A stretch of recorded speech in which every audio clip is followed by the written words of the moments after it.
Good evening, everyone. My name is Amanda Benton. I'm an Assistant Director of Alumni Relations at Marist and a graduate from the class of 2011. We're very excited to share the Handel Krom lecture with you today in conjunction with the Hudson River Valley Institute. This year's lecture has a focus on the centennial of women's suffrage in New York State. It will be presented by Jennifer Lemack and Ashley Hopkins Benton from the New York State Museum. If you encounter any audio issues, you do have the option to dial in by telephone. That number and code have been provided in the chat box.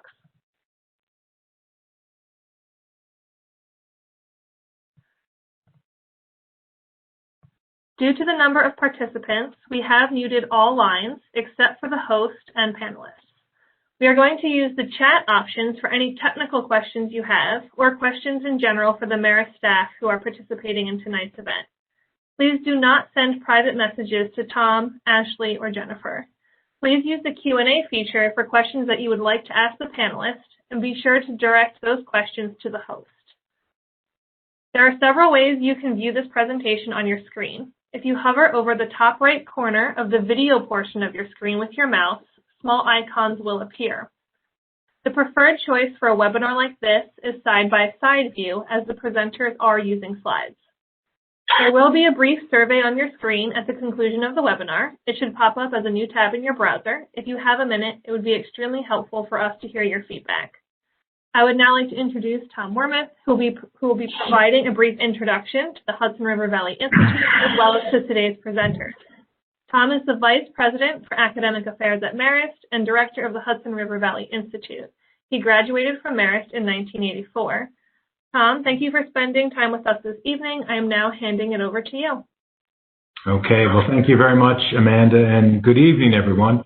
And as Amanda pointed out, I'm Tom Weirmuth, Vice President for Academics, Director of the Hudson River Valley Institute, and I want to welcome everyone here tonight to the 9th Annual Handel Krom Lecture in Hudson River Valley History. Special thanks to the Marist Alumni Office for hosting this event tonight. Now, although we're in this new challenging world of teleconferencing and Zoom, there are also some real opportunities that have emerged. A much larger number of folks from outside the Mid-Hudson Valley are able to participate in this event, and we welcome them as well. The Handel Krom Lecture Series in Hudson River Valley History was established through the generosity of community leaders Bernard and Shirley Handel and Lieutenant Gilbert A. Krom, U.S. Army retired, to promote the knowledge and appreciation for the rich history of this unique and important region. With us tonight, virtually, are our patrons, Shirley and Bern Handel. Shirley is on the Hudson River Valley Advisory Board, and together with Bern, they're well-known civic leaders and community boosters. We're also glad to have 3 generations of the Handel family in attendance from across the country. A special welcome to the Handel family members joining us for the first time. I'd also like to acknowledge Hudson River Valley Institute Advisory Board members who are here tonight. Alex Reese, Chair, Dr. Frank Bumpus, Peter Beanstalk, Elijah Bender, Denise Van Buren, Mary Etta Schneider, Margaret Brinkerhoff, Hudson River Valley Leadership Navigator, Vinnie Tamanya, from the Marist Board of Trustees, John O'Shea and Stephen Efron. Special welcome as well to Marist College President, Dr. Dennis Murray, Marist Executive Vice President, Dr. Jeff Brackett, and Marist Vice President for Advancement, Chris Del Giorno. Also welcome to the New York State Historian, Devin Lander. Also here is Colonel Jim Johnson, Hudson River Valley Institute Executive Director, and the Dr. Frank T. Bumpus Chair in Hudson River Valley History. I want to acknowledge Jim's leadership in planning and execution of the 2020 Handel Krom Lecture. Just a short word on the Institute. The Hudson River Valley Institute at Marist College is the academic arm of the Hudson River Valley National Heritage Area. Its mission is to study and to promote the Hudson River Valley and to promote resources for heritage tourists, scholars, educators, and the general public. Its many projects include the biannual publication of the Hudson River Valley Review, which is this right here, the management of the digital library and website, and various lectures and symposia like the Handel Krom Lecture. The Institute is supported by a major grant from the National Endowment for the Humanities. Our presenters tonight are Dr. Jennifer Lemack and Ashley Hopkins Benton, and they'll be presenting Votes for Women, celebrating New York Suffrage Centennial 2017 and 2020. Here's a copy of that as well. Dr. Jennifer Lemack is the Chief Curator of History at the New York State Museum. Major exhibition and publication projects include Votes for Women, as well as An Irrepressible Conflict, the Empire State and the Civil War back in 2012. Dr. Lemack is the author of Southern Life, Northern City, The History of Albany's Rapt Road, and several articles on the Great Migration to upstate New York.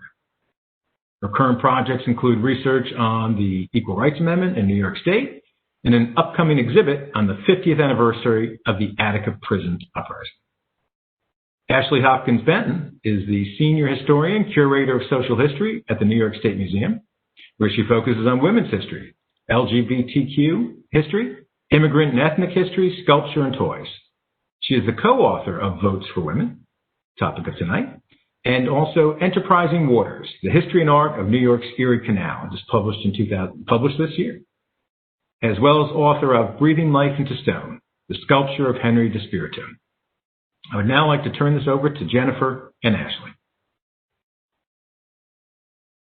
Hear us okay? So thank you, Marist, and a special thank you to the Hudson River Valley Institute. They are great partners to work with, and the State Museum always enjoys partnering with them. So we are thrilled to be here tonight. We are talking about one of our favorite exhibits that we've had here at the State Museum, Votes for Women. It opened in 2017 and closed in May of 2018. But the exhibit lives on. All of our images tonight, most of them were in the exhibition, and we'll talk about the exhibition and the content of it as we work our way through the lecture tonight. Since the topic of women's suffrage in the state is so huge, Ashley and I split the duties. So Ashley's going to take over in the beginning, and then I will take over the second half, and then we will talk about the 20th century movements just a little bit. So, Ashley?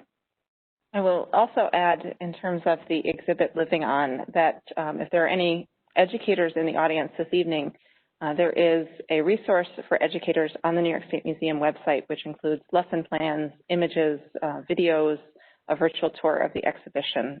So lots there that can be used in the classroom.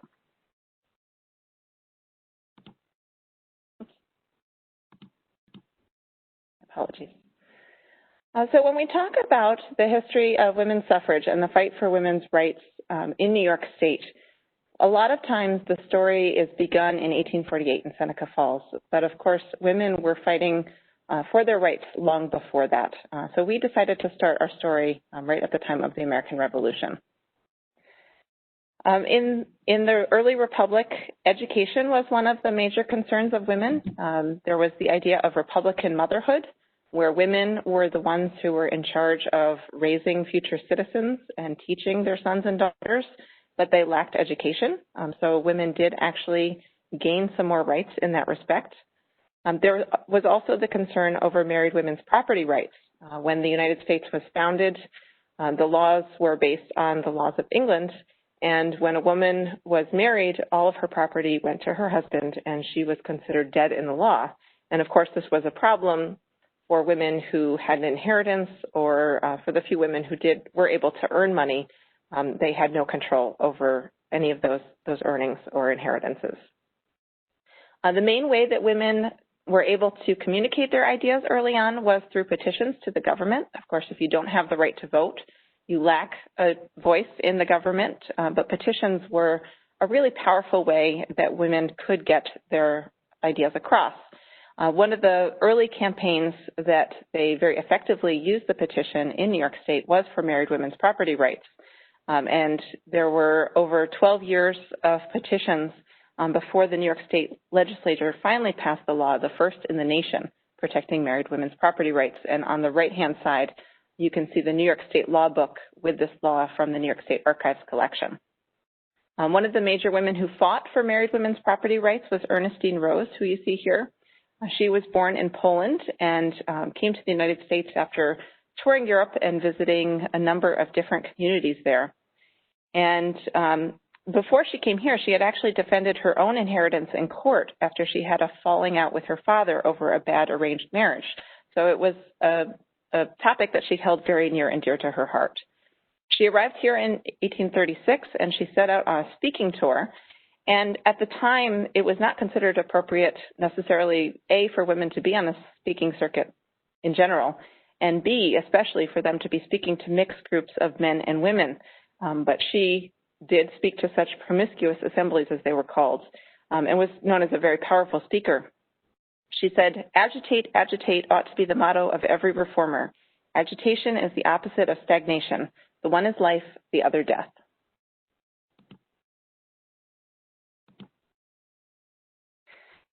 The women's rights reform movement really came out of some of the other reform movements that were happening in New York State at the time, especially the abolition and temperance movements. Within those movements, there was a discussion of women's rights, what women's roles should be in reform and in various public theaters. There were women working on the lecture circuit, traveling, and as I said, speaking to promiscuous assemblies, groups of men and women. And there was a lot of discussion in these reform movements of the propriety of that and whether it should be continued. Within the abolition movement in the 1830s, there was the discussion of the propriety of including women in the movement at all. Should there be separate female anti-slavery societies? And indeed, many were formed. And in 1840, at the World Anti-Slavery Convention, female delegates were first barred altogether and then ultimately permitted to attend, but were not able to speak.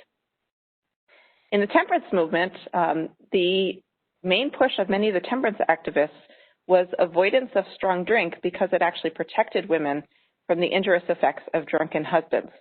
And many of the women who we'll hear about later in this talk who were leaders in the women's rights movement got their start in the temperance movement, and that includes Susan B. Anthony and Amelia Bloomer.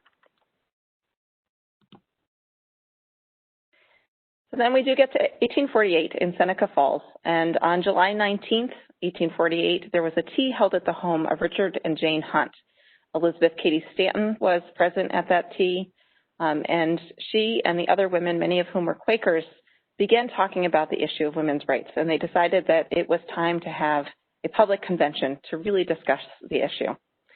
They decided to hold the convention on July 19th through the 20th. They placed an advertisement in the local papers, and this was a really quick turnaround, of course, at the time, but they wanted this to happen while Lucretia Mott was still in town visiting, as she was known as a speaker and a reformer. Stanton went back to the McClintock home on Sunday, July 16th, to work on a statement to guide the convention, and she drafted the Declaration of Sentiments, which was modeled on the Declaration of Independence. It begins, "We hold these truths to be self-evident, that all men and women are created equal." And then she went on to replace the colonist grievances with the ways that women were oppressed in the government, the home, the professions, education, and the church. And you can see at this time when we're talking about women's rights, we're not just talking about the vote. It's a really broad spectrum of issues that they felt all went hand in hand. Stanton, of course, also felt that the vote was very important. She thought it was the way that they were ultimately going to achieve those goals, and so she added the right to elective franchise as a key to securing the other rights. On the first day of the convention, women only were invited, and they reviewed the Declaration of Sentiments. They also adopted 11 resolutions to go along with it.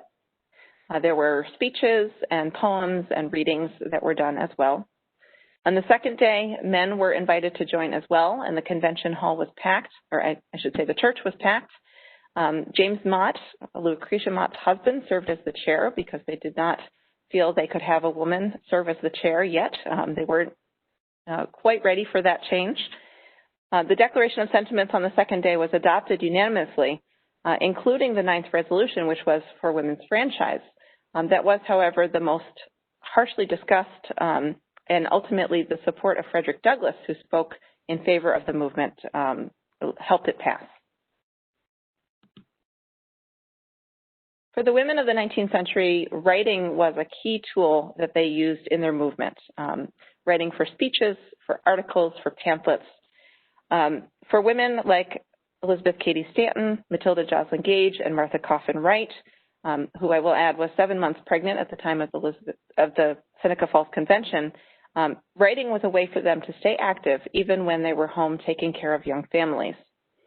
Martha Coffin Wright said, "I love Mrs. Stanton for the ardor and energy she shows in advocating for our cause and envy her ability to clothe her thoughts in words that burn." In the exhibition, when we were looking for artifacts related to the 19th century movement, one of the things that we discovered is these two fantastic desks, one belonging to Elizabeth Cady Stanton and one to Matilda Joslyn Gage.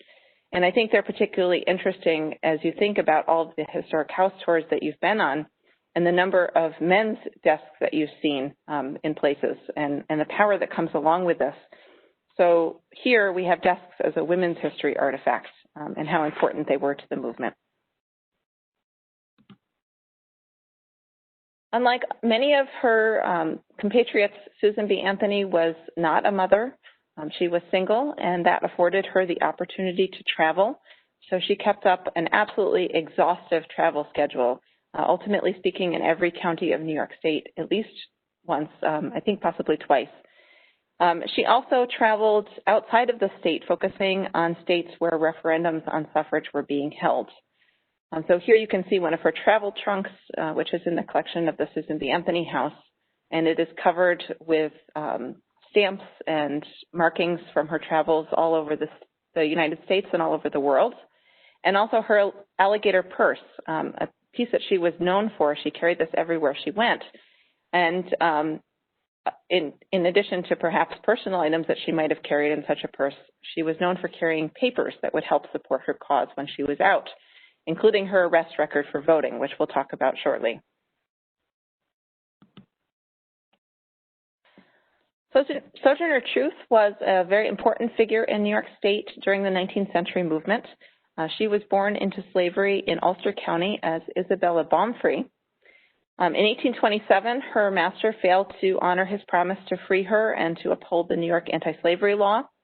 And so she, as she said, I did not run away, I walked away by daylight, and she left. She brought her infant son with her, and later she went back to court to fight for the right to her son, who was illegally sold to the South, making her the first Black woman to successfully sue a white man. First Black woman to sue a white man, but she was successful. In 1843, she changed her name to Sojourner Truth after having gone through a religious conversion and becoming a preacher. And that really strengthened her speaking skills and her ability to work with a crowd. So she became involved in the abolition and women's rights movements.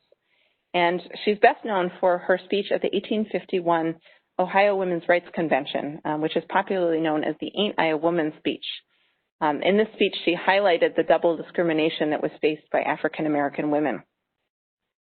On the screen, we see a framed version of a carte de visite of Sojourner Truth. And ones like this were sold by her to support her family. So as she was traveling to conventions, this was a way that she could continue to support her family and also continue for the cause. After the Civil War, as arguments raged over African American suffrage versus women's suffrage and which should come first, African American women felt left out. And Frances Ellen Watkins Harper said, to secure equal rights to all American citizens, especially the right of suffrage, irrespective of race, color, or sex, they were all bound up together. So there was a schism, which I'll talk about more in a moment, but it should be noted that Truth continued to work with the suffragists, even as they started to conflict with those fighting for African American suffrage. One of the many issues that women talked about in terms of things that were holding them back, things that were preventing them from having rights, was the issue of popular dress. In the 1850s, popular dress for women featured skirts that dragged on the floor. They were known for picking up garbage in the streets. They were layered on top of layers and layers of petticoats, which added a great deal of weight, which was all around the woman's waist and pulling down at her body. And all of that on top of a restrictive corset. A very heavy and cumbersome outfit. Variations of a different kind of outfit, a shorter dress over pants, were adopted by a number of other movements, including the Oneida community in New York State and the hydropathy or water cure movement. All of these movements wanted women to be able to work in more equal settings alongside of men, as happened at the United Community, or to have a more active life as they did in the water cure movement. Elizabeth Smith Miller, who is the daughter of abolitionist Gerrit Smith, was credited with introducing this kind of reform dress to the women's rights movement. When she personally donned the outfit, she wrote about going for a walk, walking to her father's house, and the freedom that it afforded her and how she felt so differently. And for her, it was very personal. She was interested in gardening, and she couldn't do that in everyday dress of women of the time. She brought it to the attention of Elizabeth Cady Stanton, her cousin, and also to Amelia Bloomer. And Bloomer was the one who then published the designs for the reform dress in her newspaper, The Lily. And on the right, you can see an image of Amelia Bloomer in her own reform dress. This is how it got the name, the Bloomer costume, even though she repeatedly had said that she could not take credit for it. She just helped share it out with the world. And women's rights reformers quickly picked up this dress. However, after a couple years, they realized that the attention was on them or on their clothing and not on their words, that this very different dress was drawing so much attention and so much criticism that it was taking away from their message about women's rights. So very quickly, women's rights reformers really dropped the reform dress. Meanwhile, there was a continued dress reform movement that continued, especially in New York State, into the 1870s. One of the leaders of that movement was Lydia Sayre Hasbrouck, who was born in Warwick, New York. She adopted the reform dress in 1849, so a couple of years before Elizabeth Smith Miller. And she was first invited to lecture in Orange County in 1856 by John Whitbeck Hasbrouck, who was the publisher of the Middletown Whig Press. This was of great luck for her because he also offered to help her start the Sibyl, a review of the taste, errors, and fashions of society, a newspaper that she published until 1864. In this newspaper, which was first written solely by Lydia Sayre Hasbrouck herself, it later became the main voice of the dress reform movement in New York State.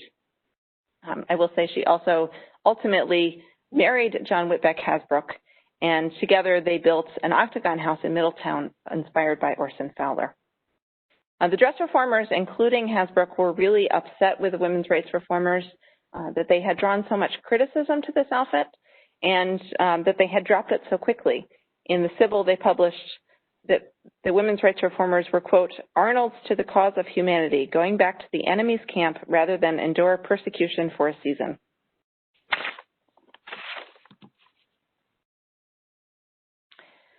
So during the Civil War, the women's rights reformers had set aside their agenda. They had set aside their work for suffrage, and they worked on patriotic work. And following the war, they were really optimistic that their patriotic work would help them ultimately pass suffrage. There was optimism across the board that African-American suffrage and women's suffrage could happen at the same time, and the American Equal Rights Association was formed to promote both causes, universal suffrage. You can see on the left a poster for a universal suffrage convention that was held in Albany at Tweddle Hall, as well as two images of that hall. When the 14th Amendment added male to the Constitution for the first time, some worried that African-American suffrage and women's suffrage could not be achieved at the same time, that this was a lost cause. Wendell Phillips declared that it was the Negro's hour, while Susan B. Anthony and Elizabeth Cady Stanton argued for educated suffrage and adopted a racist and anti-immigrant stance. By the 1867 New York State Constitutional Convention, the arguments got worse and worse. And by the time the 15th Amendment was passed, the argument was further deepened and the ties irreconcilable. This led to the formation of two national suffrage organizations. Susan B. Anthony and Elizabeth Cady Stanton left the American Equal Rights Association after the 15th Amendment was passed to form the National Women's Suffrage Association in May of 1869. And they focused their efforts on passage of a federal amendment. Meanwhile, women, especially leaders from New England, also left to form the American Women's Suffrage Association, also founded in 1869, which focused on a state-by-state strategy. They felt that suffrage could be passed at the state level across the nation.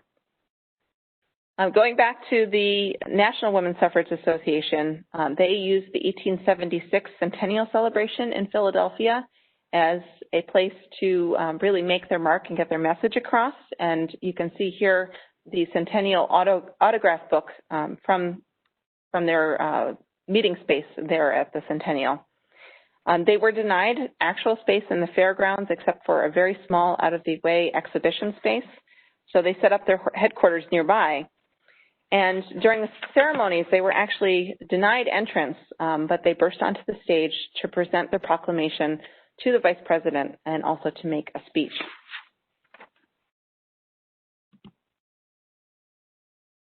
In 1872, or by 1872, there was another move in the women's suffrage movement, the idea that was called the New Departure. And this belief was that under existing amendments, up to the 15th Amendment, women already had the right to vote, or at least they were not denied from doing so. This idea was first laid out by Frances Minor in Missouri and was reprinted in the National Women's Suffrage Association newsletter in October of 1869. It was then popularized by Victoria Woodhull in a January 1871 speech to the House Judiciary Committee. So many women were discussing this. They were talking about ways to test it out. And in 1872, 16 women in Rochester, New York, actually took to the polls. These women included Susan B. Anthony, Mary Anthony, Rhoda DeGarmo, who, it should be noted, was at the 1848 convention in Rochester, and also Maggie Lydon. And you see here the journal from Maggie Lydon's husband, where he notes that he thinks it's right that the women went and did so. Susan B. Anthony was the only one arrested, and she was made a test case. Before her trial, she spoke in every postal district of Monroe County, and the trial was moved because they felt that she had reached her audience. So then she made the speaking rounds with Matilda Joslyn Gage in Ontario County, again speaking in all the postal districts.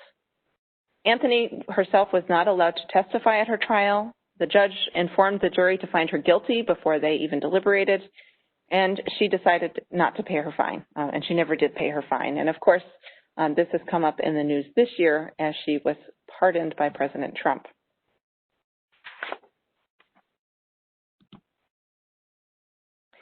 New York can also lay claim to two women who actually ran for the office of president before women had the right to vote. On the left, you see Victoria Woodhull, who I just mentioned, as one of the proponents of the New Departure. Woodhull came to New York City with her sister, Tennessee Claflin, in 1868, and she befriended Vanderbilts and other movers and shakers in New York and set up a stock brokerage, the first owned by a woman on Wall Street. In April of 1870, she announced her candidacy for the president, and she supported a broad range of issues which focused on women's rights, but were perhaps a little out of the mainstream of the women's rights movement. She supported free love and women's rights to their own bodies. She herself had escaped marriage with an alcoholic who left her unsupported with two children, one of whom was disabled. So again, causes that were very near and dear to her own heart. She also spoke out against the sexual double standard. She exposed an affair between the Reverend Henry Ward Beecher and his parishioner Elizabeth Tilton, and was ultimately jailed for obscenity, which of course destroyed her candidacy for the president. We can also lay claim to Belva Lockwood, a teacher who was born in Royalton, New York.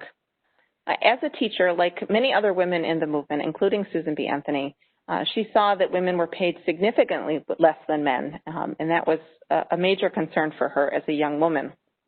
As a young widow, she saw her own key to betterment in continuing her education, and she actually left her daughter with family so that she could continue going to school to ultimately provide a better life for her.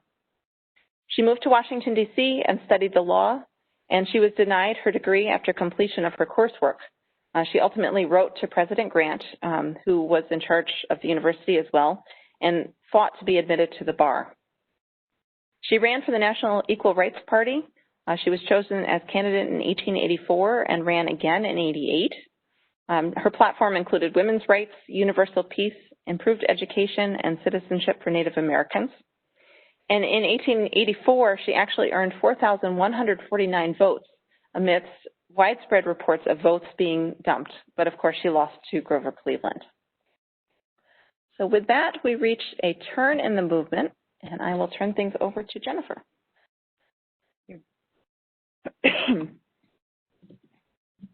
So, get this right here.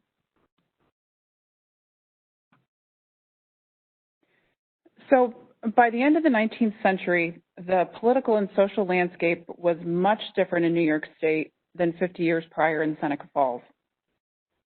We fought a civil war, abolished slavery, and now lived in a reconstructed United States.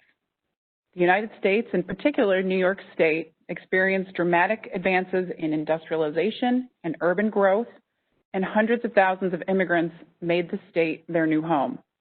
Women began working outside the home in larger numbers, and more women were going to school longer, and some were even getting a college education.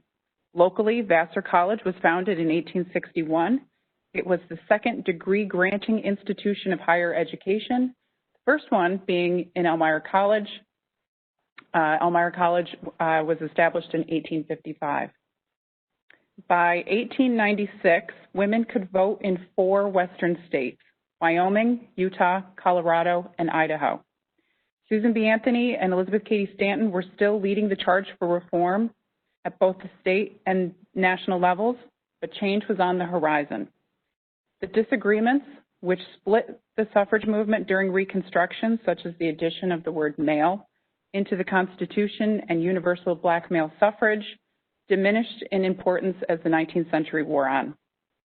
In 1890, the National Women's Suffrage Association and the American Women's Suffrage Association merged to form the National American Women's Suffrage Association. NASWA, as the national organization is known, served as the umbrella organization for hundreds of smaller state and local suffrage groups. Its main goal was to push for suffrage on the state level, theorizing that if enough states passed women's suffrage into law, a federal amendment would be inevitable. Elizabeth Cady Stanton was elected the first president and Susan B. Anthony its vice president. Anthony took over in 1892 when Stanton resigned, serving until 1900.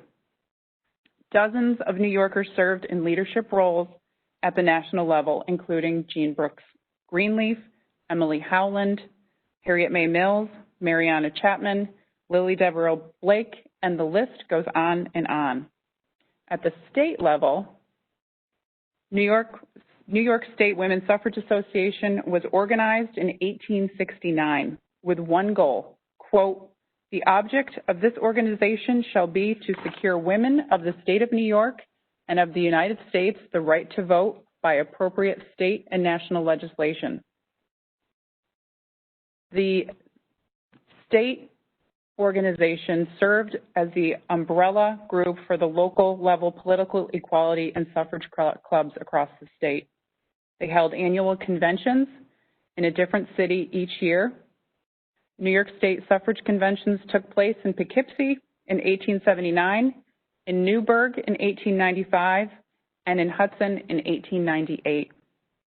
Attending conventions strengthened the networks between women across the state, and attendees of conventions would learn new suffrage tactics and take this information home to share with the local suffrage community. At the local level, suffrage work took place through an organized network of women's clubs, political equality clubs or suffrage clubs. These grew out of the club movement of the mid to late 19th century. Clubs provided women an independent avenue for education and community service. Eventually, many clubs and club women became interested in suffrage. Women and sometimes men would get together, listen to a speaker on suffrage, attend a debate, sing songs, discuss current events and tactics, send literature and reports to the press, and recruit new dues-paying members. Clubs varied in size from 13 in Binghamton to 400 members in Geneva. Most political equality clubs and suffrage clubs were made up of wealthy white women. Here we have collections from the Geneva Historical Society. This was the Geneva Political Equality Club. It was highlighted in the exhibition because of the wonderful collection in Geneva, but this was also due to its founders, Elizabeth Smith Miller and Anne Fitzhugh Miller, one of the more influential suffrage clubs in the state.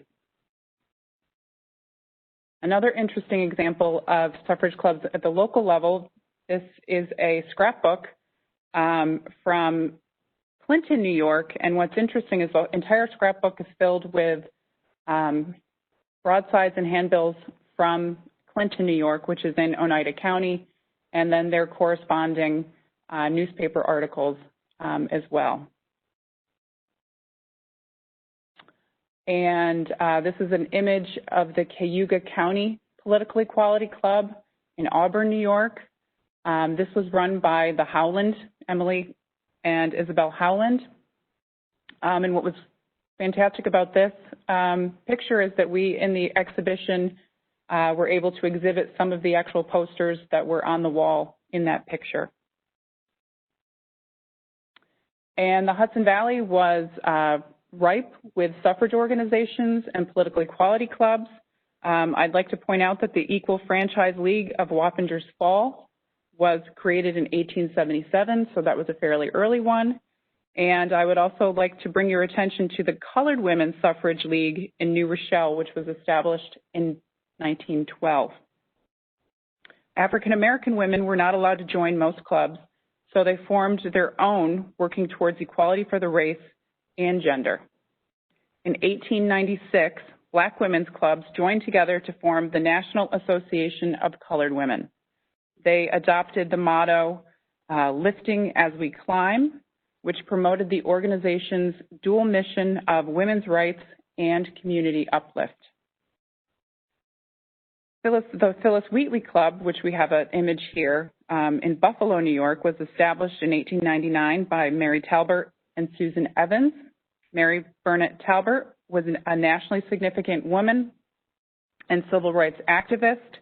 She attended Oberlin College and moved to Buffalo in 1891 after she married William Talbert. Her reform work served as the catalyst for the creation of both the Niagara Movement and the National Association for the Advancement of Colored People in 1910. Talbert was elected president of the Empire Federation of Colored Women's Clubs in 1911 and the National Organization in 1916. Longstanding racism would plague the entire suffrage movement in both the North and the South. The biggest argument in the South for awarding women the vote was that if you awarded women the vote, you awarded all of them the vote, and it would in turn double the Black vote, and folks in the South did not want that.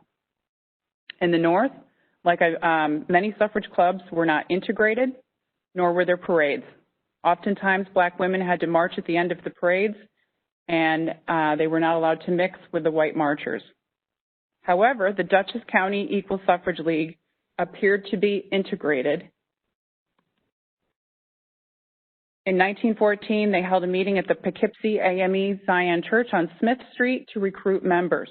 One of the members of the church, Sadie Pearson Delaney, was active in the local chapter, and for this event wrote a poem for the event titled "A Suffrage Call."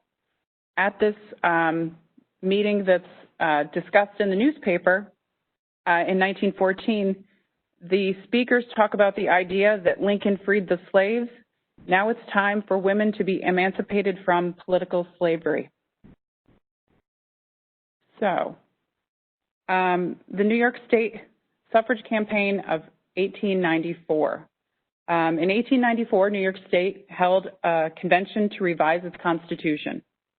Susan B. Anthony led the charge to secure a clause for equal suffrage in the new state constitution by a petition campaign. Ashley spoke about how petitions were one of the few ways that women were able to exercise politically during this time. Women across the state raised $10,000 to mount the campaign, and Anthony's house in Rochester served as its headquarters. Rochester ladies, Jean Brooks Greenleaf, who was the president of the New York State organization, and Mary Anthony, who was the corresponding secretary, led the charge.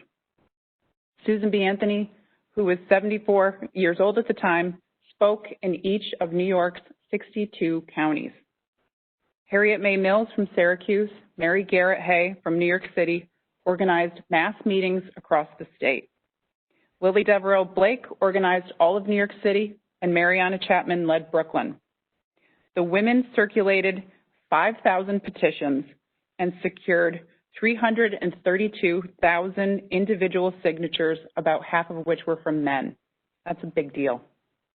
While many of the supporters of the 1894 constitutional amendment were middle and upper class women, this statewide campaign signaled the changing tide of the suffrage movement.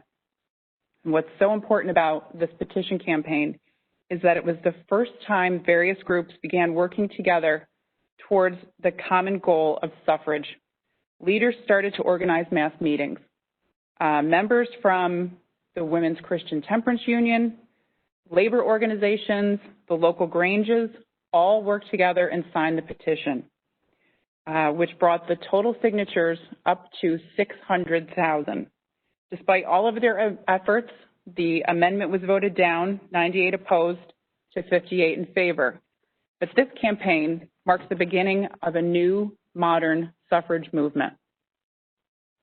Winning suffrage in New York State was the result of the hard work of thousands of women over the course of 70 plus years. But there are two women in particular in the last 15 years of the state's campaign that carried New York State to a win: Harriet Stanton Blatch and Carole Chapman Cap. Harriet Stanton Blatch, shown here in the image, was the second daughter and sixth child of Elizabeth Cady Stanton. She was born in Seneca Falls and attended Vassar College.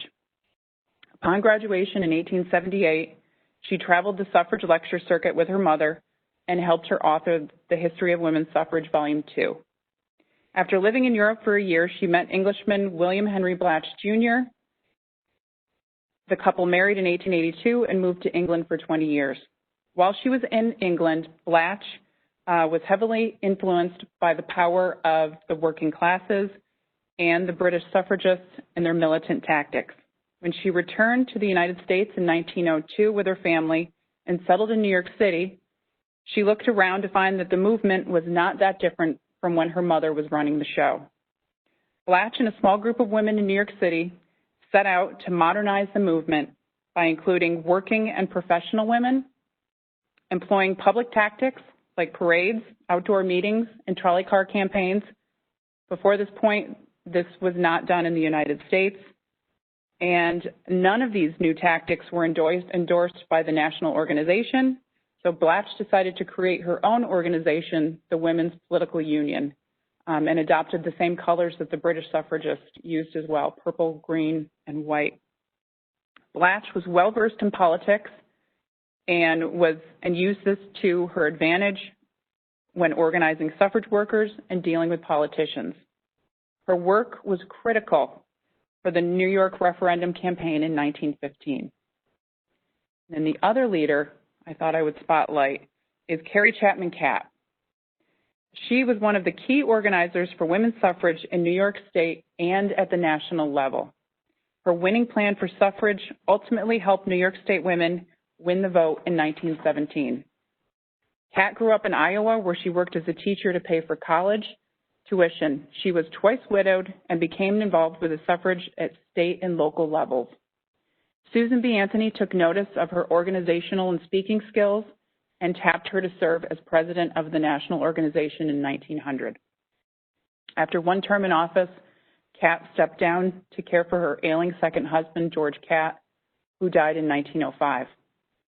Cat traveled internationally on behalf of women's suffrage and then settled down in New York City, where she soon organized all of the suffrage organizations there under the Interurban Suffrage Council in 1907, and then later under the New York City Women's Suffrage Party in 1909. Cat would eventually move to New Rochelle, New York in 1928, where she remained until her death in 1947. So we have these two well-versed leaders, and three strategies come together in the first decade of the 20th century in New York State. First one is new tactics. Suffragists start to adopt new and modern tactics to get both men and women interested in supporting suffrage. They held parades, set up tents at the state fair, organized suffrage bake sales and dances, and held outdoor meetings, anything to gather attention. They also started to merchandise the movement to gain momentum and support. Posters, pins, hats, stocking. There's a hood ornament on the screen, stamps. This helped them get their message out widely, and it also helped them raise money for the movement. This is one of our favorite artifacts in the New York State Museum's collection. It's one of our iconic artifacts. It is a suffrage wagon from 1913.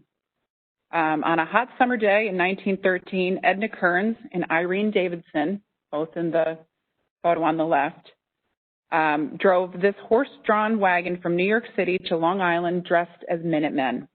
They passed out leaflets and delivered lectures along the way. And the little girl, who is Serena Kearns, who is 8 years old in the picture, on this day in 1913, was dressed up as Lady Liberty. The women could use the wagon as a speaking platform, and it is currently on display on the 4th floor of the New York State Museum. Although we're closed, we have an exhibit that you're able to view from the outside. So this is visible in that exhibit. The second, and this is a image from the parade in Tarrytown. The second strategy that came together in the first decade of the 20th century is politics.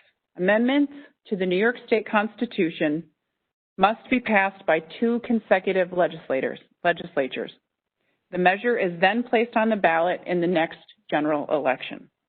Beginning in 1910, Harriet Stanton Blatch and her Women's Political Union began a campaign to force the state legislature to pass a bill authorizing a referendum on suffrage. Blatch set up offices in Albany. She hired a lobbyist and worked with a small group of women to put pressure on the legislatures. By the end of 1912, the Women's Political Union had persuaded the 3 major parties, Democrats, Republicans, and Progressives, to adopt a suffrage plank. On January 27, 1913, both houses signed legislation eliminating the word male and enfranchising, quote, every citizen of the age of 21 years. The image on the panel on the left is Harriet Stanton Blatch and Mrs. Townsend on the right, and the Women's Political Union delegation marching up the New York State Capitol steps in Albany on March 12, 1912. Blatch and the Women's Political Union were in Albany to obtain signatures from a majority of the assemblymen in an effort to bring the suffrage measure to the assembly. The New York Times quoted Blatch in the evening before the signature deadline, quote, "We now lack only 13 of the constitutional majority of 76, and we'll get those we'll get those before we go to sleep, or we'll make the lives of these people miserable," end quote. Needless to say, they obtained enough signatures for the measure to pass. Another great example of how women combined public tactics and politics was Rosalie Jones' first suffrage hike. In 1912, 26 women left a subway station in Bronx heading north on a suffrage hike. Their plan was to march the entire 170 miles from New York City to Albany and present Governor-elect William Sulzer with a petition. Jones planned the event to gain suffrage support from the little communities along the Hudson River the whole way. Various supporters and New York newspaper reporters filed in and out along the way, and a small group of women walked every step of the way. In December, the women walked for 13 days straight, and they camped or lodged with supporters along the way. On December 28th at 4 p.m., they walked into Albany and directly to the state capitol with much fanfare. 3 days later, the group was received by the governor at the executive mansion, where they presented him with this petition that's in the state library's collection. The hike resulted in such a swell of publicity for suffrage and for Jones that she organized another hike between New York City and Washington, D.C. in February 13th, shortly before the presidential inauguration. So I've discussed new modern tactics in politics, but even more difficult than persuading the politicians to favor suffrage was organizing a movement that would convince the men of New York to vote for suffrage, which leads us to the third and final strategy deployed by women, organization. In November 1913, Carole Chapman Cap and Harriet May Mills organized leaders from suffrage organizations across the state into the Empire State Campaign Committee. Cap believed that the key to victory was structure, and she modeled the Empire State Campaign Committee on her own women's suffrage party.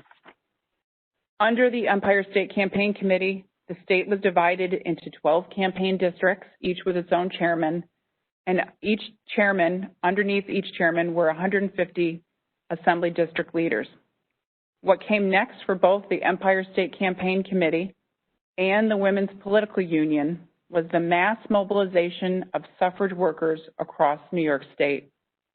Women and some men spread out across the state in an effort to educate the male voters about women's suffrage and earn their vote, including African Americans. This is The Crisis, which was the National Association for the Advancement of Colored Peoples magazine, and they were very supportive of suffrage. And then another broadside on the right from the Women's Political Union, trying to reach out to the African American voters. A week before the vote, Blatch convinced Tammany Hall to stay neutral on the question of suffrage, giving Democrats in New York City the option to vote their own conscience. This gave suffragists hope. The 1915 campaign culminated with a giant parade of thousands in New York City for a parade down Fifth Avenue organized by Carrie Cap's Women's Suffrage Party. Finally, on November 2nd, 1915, the vote took place. At the end of the day, when the votes were tallied, suffrage lost by 194,984 votes.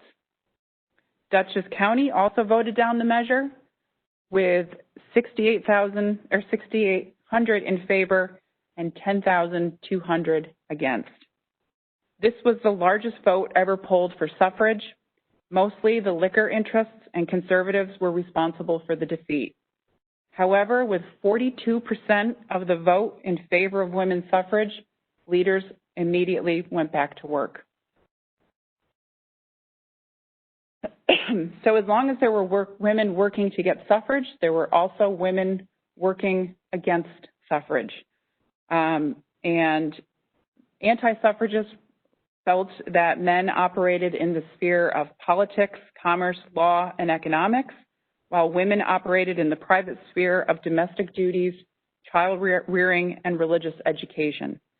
With this line of thinking, anti-suffragists felt that when their husbands, fathers, brothers went to the polls, they would vote for what would also help out the women.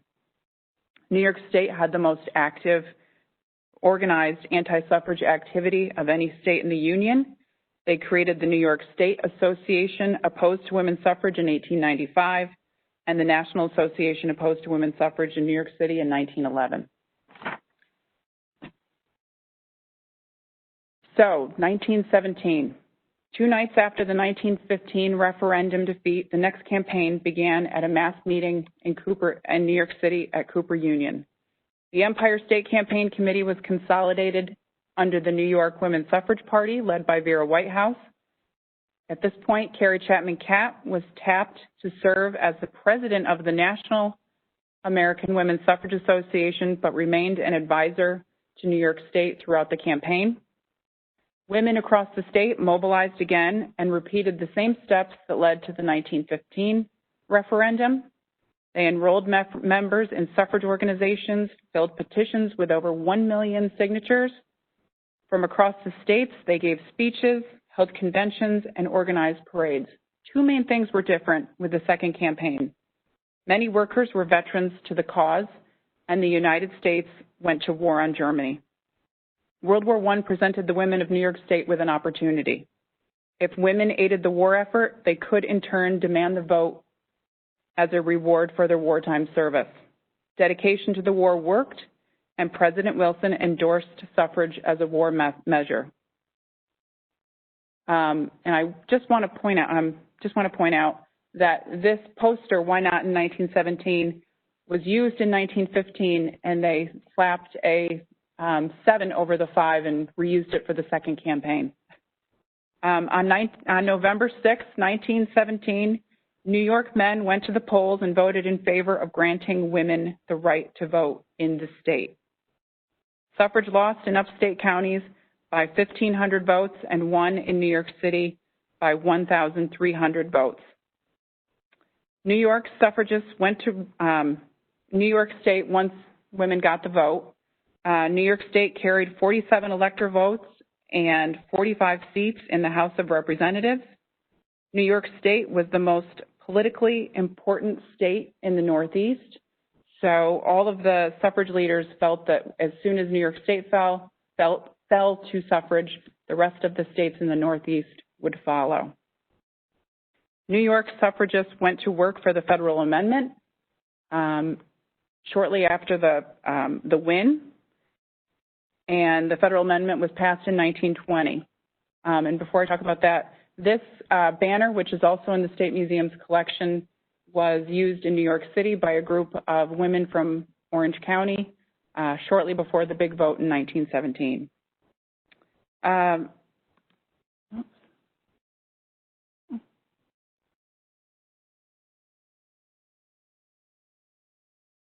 So the League of Women Voters was established by Carole Chapman Cap on the very last meeting of the national organization in 1920, shortly before the passage of the 19th Amendment.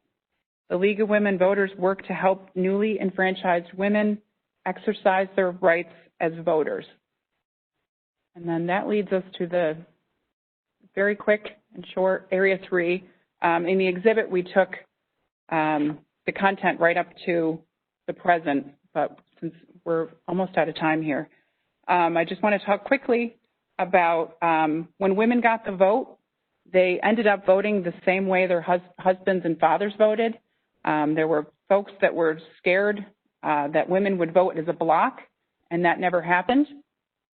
Alice Paul, who's in this picture, was the leader of the National Women's Party. She realized that suffrage would not guarantee equality between the sexes.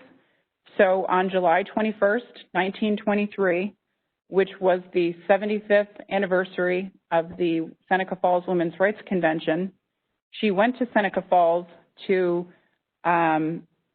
present the Equal Rights Amendment to a group of National Women's Party members gathered there in Seneca Falls. The ERA has been contentious since its inception. Several women like Eleanor Roosevelt and Frances Perkins were against it because it would remove the protective laws that helped working women, laws that those two women helped establish, such as limited hours, minimum wage, and the prohibition of night shifts. In 1971, both houses approved the ERA, and it went to the states for ratification. Congress imposed a 7-year time limit for ratification, and this gave the opposition time to gather support. Phyllis Schlafly, head of the anti-ERA campaign, started a huge campaign to get women to vote against the ERA, and the long time limit allowed some states to actually rescind their initial vote to approve it. Phyllis Schlafly talked about how women could be drafted, mothers would lose custody of their children, there would be no alimony, and there would be no single-sex bathrooms. The amendment never got the required 38 states to pass. So since 1982, the ERA has been reintroduced to Congress in every session and has yet to be ratified by the Constitution.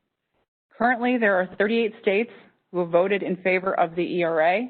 Virginia just passed the ERA in January of 2020, so we have to wait and see what happens with the passage of this amendment. And then finally, when Ashley and I were putting the exhibition together, we realized when we looked at our collections that we did not have very many collections dealing with suffrage and few dealing with women's history across the state. So the exhibit gave us an opportunity to start to collect this history. And the little collection that you see here is part of a larger one, but it was about the new Congressional Union. And there was a group the group was established by Pam Elam in New York City, and the group came together to work towards the passage of the ERA right between the times when it timed out. So we have all of the photographs of these demonstrations to get the ERA passed.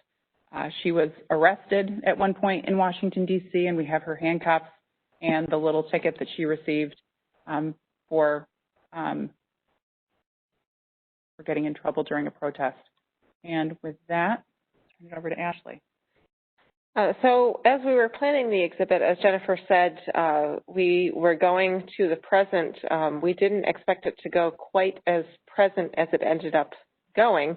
As we were working on the final stages, the first Women's March in 2017 happened.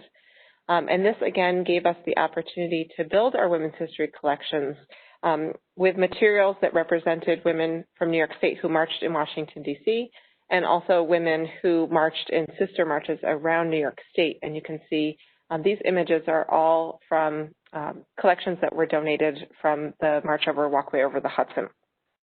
We collected materials to represent several themes, including connecting of the present to the past, particularly signs that looked back at the same mottos and ideas that the suffragists used.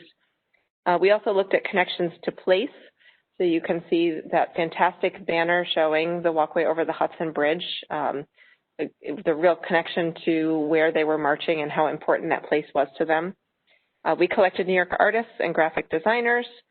We collected posters related to male support for the Women's March, and this certainly had a connection to men's suffrage organizations and the support that they provided. We collected necessary accessories, so things like clear plastic backpacks and pussy hats, things that were developed specifically for this march.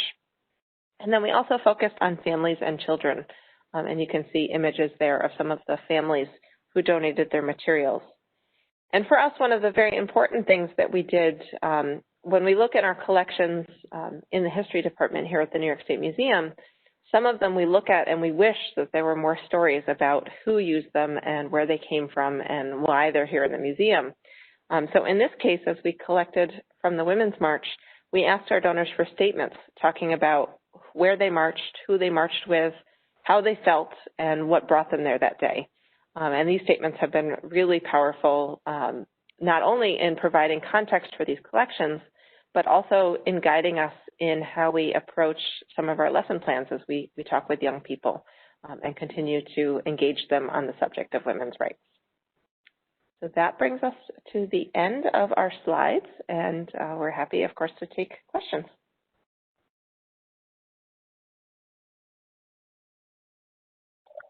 Hi, thank you guys. So if anyone does have questions, you can put those into the Q&A on the right side of your screen, and we will try and get through a few of those and have Ashley and Jennifer answer those. So one that we had come in while you were presenting was, do you think that the women suffragists 100 years ago would have thought that we would have had a female president by now, or do you think that that was not even on their radar? Well, I can tell you that when we were planning and researching for this exhibition, we were both convinced that we were going to open the exhibit with a female president, and then we were pretty shocked when it didn't happen, so we quickly added kind of an addendum to the exhibition with all of the women's marches, which actually turned out really really nicely. But I think that they would have been hopeful that that would happen. And as you saw, there were women who ran for president before they even had the right to vote. But at the same time, I think having seen the slow march of progress towards even getting the vote in the first place, they probably wouldn't be terribly surprised. And I can imagine what Elizabeth Cady Stanton would be writing about right now. It would not be good. Thank you. So one of the other questions was, it was interesting and ironic to see a founding father strategy in the argumentation about taxation without representation. How important and successful do you think the appeal to the American Revolution was to the cause of women's suffrage? Well, this is a great question because Ashley and I can both answer it for our respective parts. Mm-hmm. So I'm going to let you start with 1848. Well, okay, so in 1848 at the Seneca Falls Convention, of course, they call back to the Declaration of Independence and create the Declaration of Sentiments out of that. And I think in part it was to legitimize their demands, to talk about the fact that they were really suffering some of the same things that their husbands and fathers and brothers had fought for during the Revolution. And again, in 1876, they go back, they go to the Centennial Exposition. They use documents from the Revolution to make their case for the status of women. And they say that it's a shame that the celebration of the 100th anniversary of the country is marred by the fact that women still don't have the right to vote, that they are still not seen as full citizens. And then as far as the later campaign goes, you know, the founding fathers and their right to vote and their oppression from Britain is one of the most universal histories that are taught in the United States. So if it's something that almost everybody, recent immigrants included, could relate to. So as far as mass marketing and mass appeal, hearkening back to the founding fathers in 1915 and 1917 is a perfect tactic. And I think we continue to see it throughout the rest of the 20th century as well, with civil rights and equal rights. Great. I have two questions in regards to the collection itself. The first is it considered complete, or is it something that will continuously be added to and changed and updated in the coming year or years? We are still actively building our collection, especially in areas that were traditionally underrepresented. So women's history, LGBTQ history, even some areas of immigrant history. These are all things that we are working to build. As Jennifer said, when we started this exhibition, one of the first things we realized was how sparse our collections were, and that led us out on a mission across the state to museums and archives and libraries and even private collections to find many of the pieces that you saw here in the PowerPoint that were also in the exhibition. And we wanted the exhibition to be a statewide exhibit. So we had lenders from over 40 different places, like Ashley just mentioned, but in bringing collections in from all over the state, it gave a whole bunch of different repositories ownership over the exhibition here in Albany.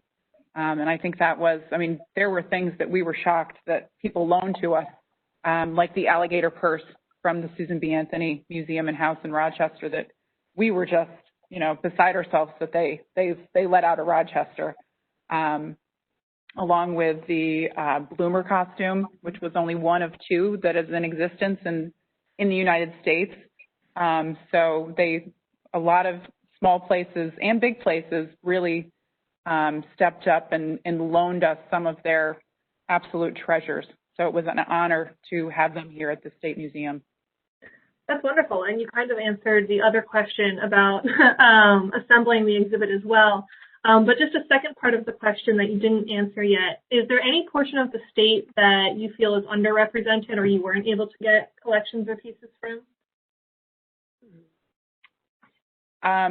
Traditionally, I think we always have a tough time with Long Island, but our Suffrage Wagon was from Long Island, so we could have credit there.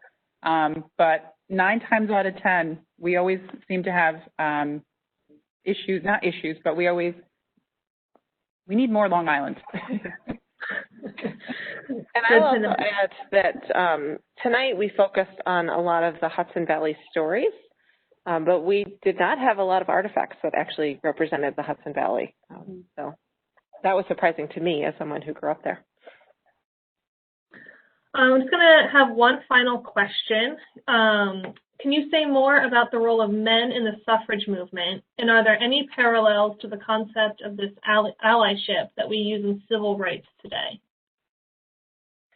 Well, at the beginning of the movement, when it was not considered right for women to be out in public having these meetings and conventions to begin with, as much as they were calling for women's rights, they were really dependent on men for their help. As I mentioned, James Mott served as chair of the Seneca Falls Convention on the second day.